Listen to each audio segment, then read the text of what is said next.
recording. All right, welcome back, everyone, to part two, Late Night Frenet-Serret with Anthony Bober.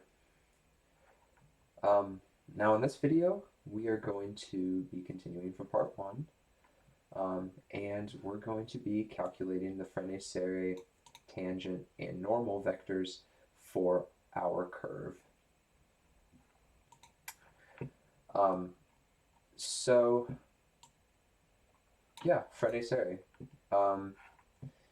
Now, Frenet-Serret, these are the Frenet-Serret formulas, where t is the tangent vector, n is the normal vector, and b is the cross product of both of t and n.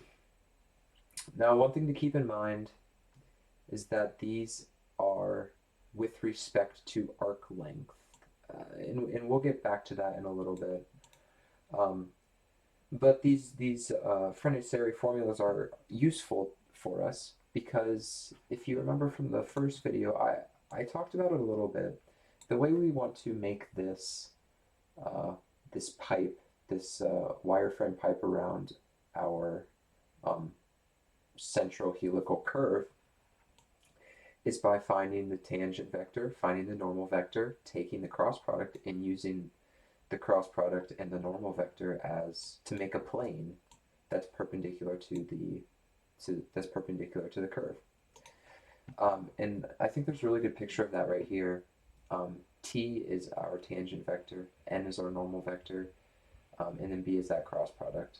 And if you can visualize a plane between b and n that kind of goes around like this, that's how we're going to sketch our wireframe pipe.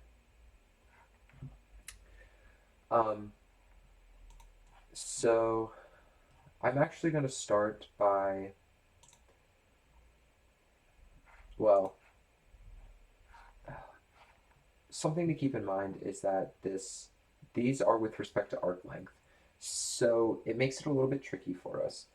And the way we're actually going to handle that is if we come down here,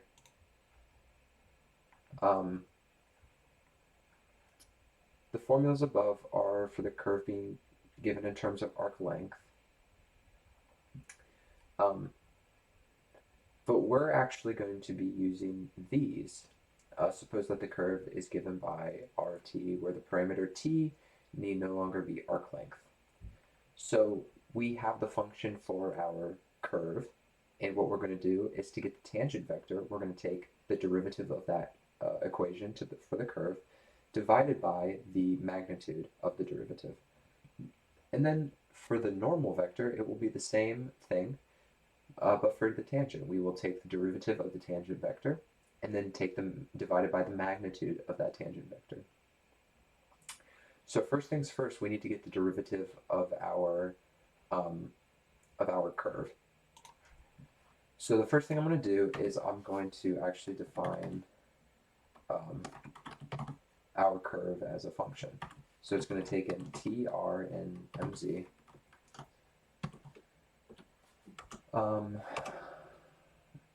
All of this gets moved under the function. Actually, hold on. We don't need this array in there of t values. So we have our curve. And then we want to say is xyz equals a mp dot array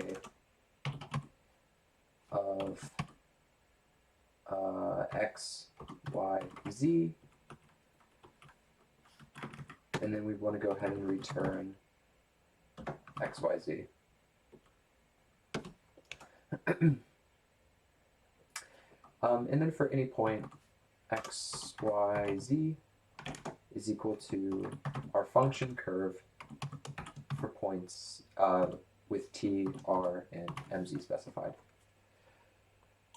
So now with this, we should be able to call curve and use it for any value of t, r, mz. I'm going to go ahead and run that. Now, at the end of the last video, I brought up the using Jack's Jacobian. We're actually going to be using that here.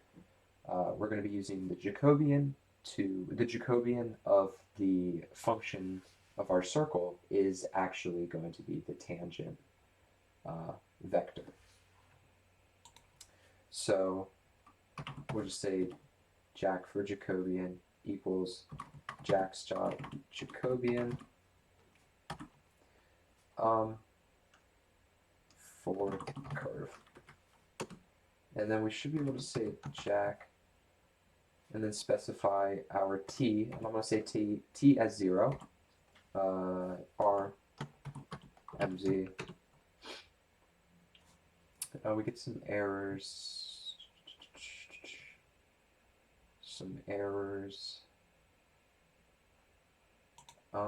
Okay, so Jax uses Jax functions, not numpy functions, so we'll put j in front of all the np's. Run that, and it works. Awesome. So this gives us our tangent vector, which is 0 in the x direction, 3 in the y direction, and 0.4 in the z direction, which if we look, well, let's see, 0 in the x direction, 3 in the y direction, and then slightly up in the z direction. It makes sense for it to be like that. So this is where we're going to be using Jacobian. Well, just delete that. We don't actually need that. So now I actually want to make some functions that will give us the tangent vector and the normal vector. So what I'm going to do is I'm going to say define t for tangent.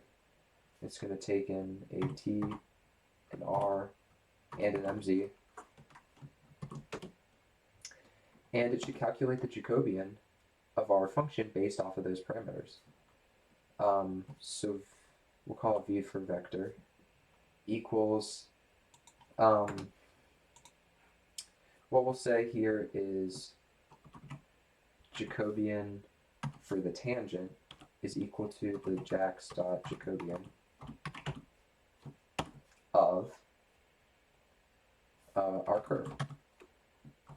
And then we should be able to say v equals Jack t at t, r, and mz.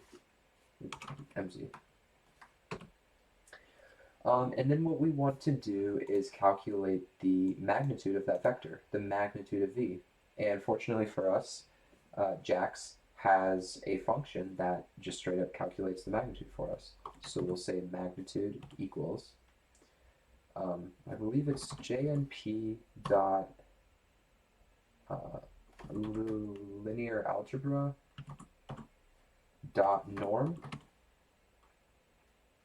Yeah, that's a thing. And we should just be able to do v, and then we should be able to say return v over mag. And that'll give us the vector, the tangent vector, divided by the magnitude of that tangent vector, which is what we're looking for here. Go ahead and run that. And we can go ahead and get t for 0, r, mz. We get 0.9 and 0.13, which is, again, 0 in the x direction, 1 in the y direction, and then a little in the z direction. This actually should be the same. Well, it should be the vector we looked at before divided by the magnitude of that vector. So that makes sense.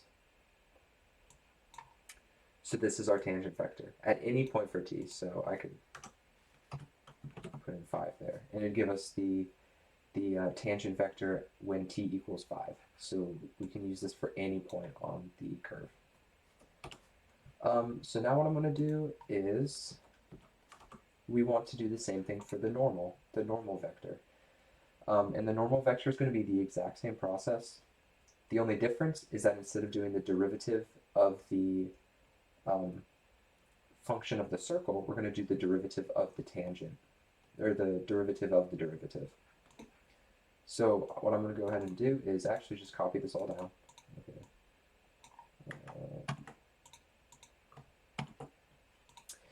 We're going to change it around a bit. So the Jacobian of the norm for the normal is equal to Jack's dot Jacobian of t of the tangent instead of the curve. Then we'll define a function called n, which will give us the normal. We use Jack n, and then everything else should be the same. Okay.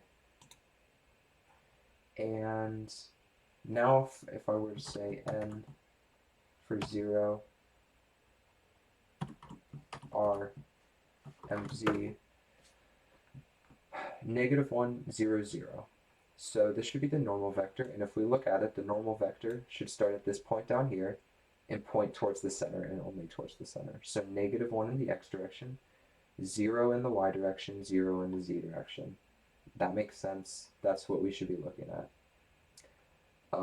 Again, I can say any point, I can say any t value, and it will give me the normal vector for that.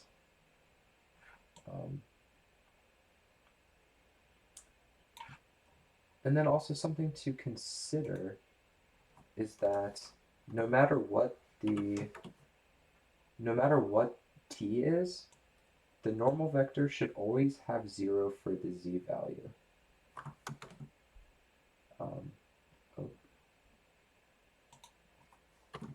Want to make sure we don't put an integer in there.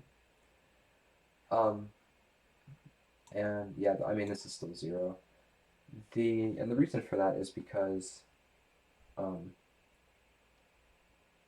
if we consider z equals mz times t, the derivative of that is going to be equal to mz, and then the derivative of that, or the second derivative of z, is just 0. So that makes sense. We should be getting that.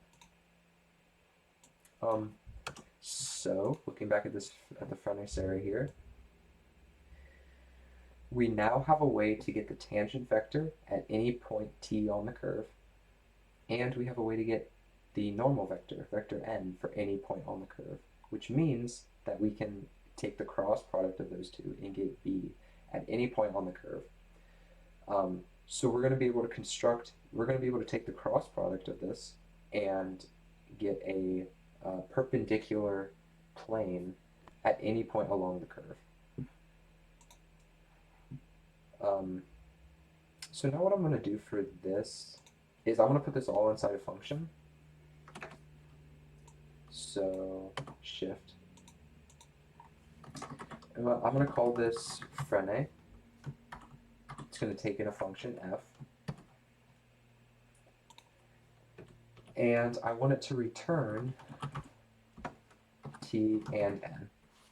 So again, using closure, we're going to be calculating these using functions t and n inside of our function Frenet. Go ahead and run this.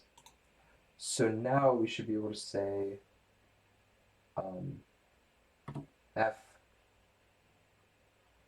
I'll say FC. I'm just using this just to show that it works. FC Frenet curve equals Frenet for our curve.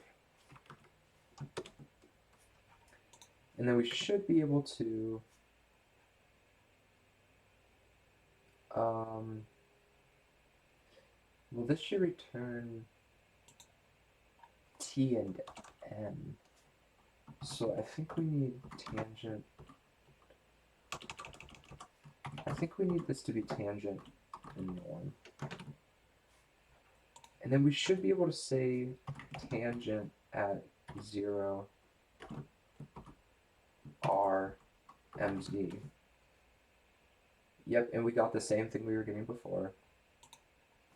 And then we should be able to say norm at 0 r mz. -1, 0, 0. Um, okay, so this is our Frenet function.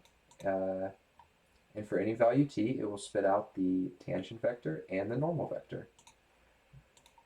So part two, we use closure. We got the tangent, the normal vectors, and we're going to be able to obtain this at any point along the curve just by changing t, which I showed earlier. So I'm going to go ahead and get rid of this. So that's going to be the end of part two, and I will be back for part three.